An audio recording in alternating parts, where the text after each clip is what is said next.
कोणी टाकला एक महत्वाचं आपण पाहिलं असेल, आता बाहेर काय झालं अजून माझ्या कानावर थोडं थोडं येत आहे, चॅनलमधून ऐकत आहे, माझे शिवसैनिक बांधव मला सगळे सांगत आहे.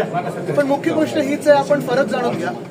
हा तर हे जे आंदोलन केलं माझ्या विरुद्ध असेल किंवा शिवसेना पक्षाच्या विरुद्ध असेल ते याचसाठी केलं कारण काल शिवसेना उद्धव बाळासाहेब ठाकरे पक्षाने मोदी साहेब येत असताना आम्ही एक आंदोलन केलं महिलांना न्याय मागण्यासाठी. फरक हाच होता की ते प्रधानमंत्री आहेत, त्यांच्याकडे पद आहे, देशातली एक जबाबदारी आहे. आणि जो शक्ती कायदा असेल जो आम्ही महाराष्ट्रात पारित करून केंद्राकडे पाठवलेला म्हणजे राष्ट्रपती महोदयांकडे पाठवलेला की मोना महाराष्ट्रातली आजची कायदा सुव्यवस्थेची परिस्थिती काल वाटतं PSI वर एका कोयता गँगने हमला केलेला आहे. मग सत्ता कोणाची आहे महाराष्ट्रात? हे 2.5 वर्षाच्या काळात आमच्या काळात कधी घडलं नाही ते ह्या 2 वर्षात जेवढं घडायला लागलेलं आहे. पोलिसांवर हल्ले चालू झालेले आहेत, महिलांवर अत्याचार वाढायला लागलेले आहेत. आपण पाहिलं असेल जे बदलापूरची घटना होती, वामन म्हात्रे कोण आहे?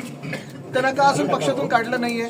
त्यांनी तर एका पत्रकाराला विचारलेलं आहे की तुझ्यावर रेप झाल्यासारखं तू का विचारते आम्हाला? तसंच किसन काथरेवर का कारवाई झाली नाहीये? तसंच घटनाबाह्य मुख्यमंत्री त्यांनी पण हेच विचारलं की हे सगळं राजकीय होतं.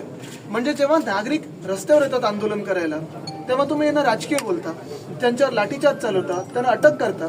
पण ज्यांनी बलात्कार केला किंवा मोलेस्टेशन केलं त्याच्यावर FIR घेण्यासाठी तुम्हाला 10 दिवस लागले, 10 तास त्या महिलेला बसवलं तिथे, गरोदर महिलेला. आम्ही त्या विरोधात आंदोलन करतोय. बरं, परवाचा पण जो बंद होता तो राजकीय नव्हता. जो बंद आम्ही पुकारला होता, नंतर हायकोर्टाने आम्हाला सांगितलं तर आम्ही बंद मागे घेतला आणि आंदोलनं केली. पण ह्याच्यात देखील कुठेही राजकीय नव्हतं. आम्ही एका पक्षाच्या विरोधात नाही तर त्या विकृतीच्या विरोधात आंदोलन केलं होतं. आणि तुम्ही लक्षात घ्या, फरक हाच आहे, महाविकास आघाडीने विकृतीच्या विरोधात आंदोलन केलं, भाजपाने विकृतीच्या बाजूला राहून आंदोलन केलं आमच्या विरोधात.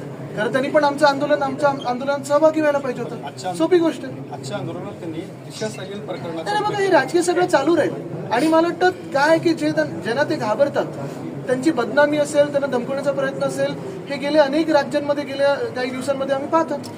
पण बदलापूरहून महाविकास आघाडीने बरंच आक्रमक स्वरूप दाखवलेलं आहे. आता महाविकास आघाडीच्या नेत्यातले जुने प्रकरण काढून कुठे तर काउंटर केलं जातं. मला वाटतं महाविकास आघाडी कुठच्याही प्रकरणावर, बदलापूर तर सगळ्यात महत्वाचं, कारण बदलापूरमध्ये जी घटना घडली बघा, 6 दिवस की 10 दिवस त्या महिलेचा FIR घेतला नाही, त्याच्यानंतर 10 तास पोलीस स्टेशनमध्ये बसवलं गेलं.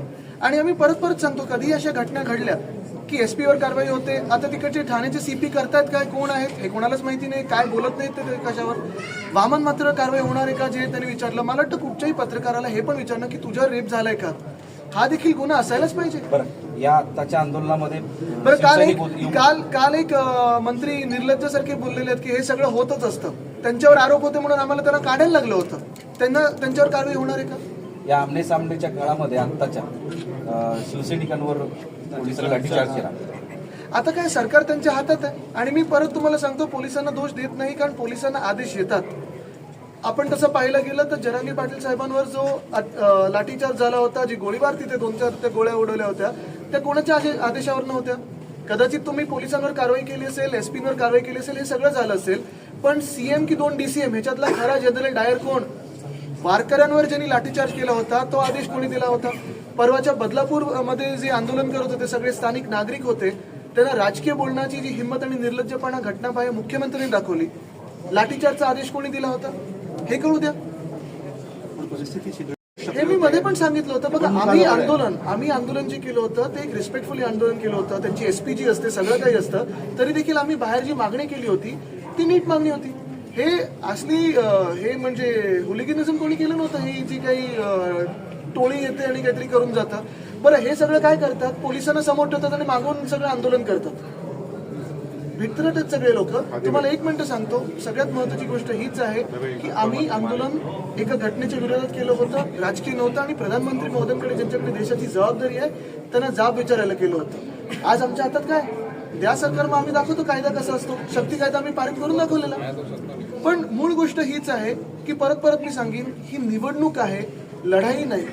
तर त्या समोरच्या पक्षाने हे लक्षात ठेवून तसं वागावं. पण तुमचं आंदोलन, सत्ताधाऱ्यांचं आंदोलन, यामुळे कायदा सुव्यवस्थेची व्यवस्थेचा त्रास झाला होता का, हे मला सांगा तुम्ही. आत्ताची आक्रमकता असे आंदोलन करू नये हे मी कधीच बोलत नाही. आंदोलन करणं गरजेचं आहे आणि तो आपला हक्क आहे. प्रत्येकाला लोकशाहीत हक्क आहे.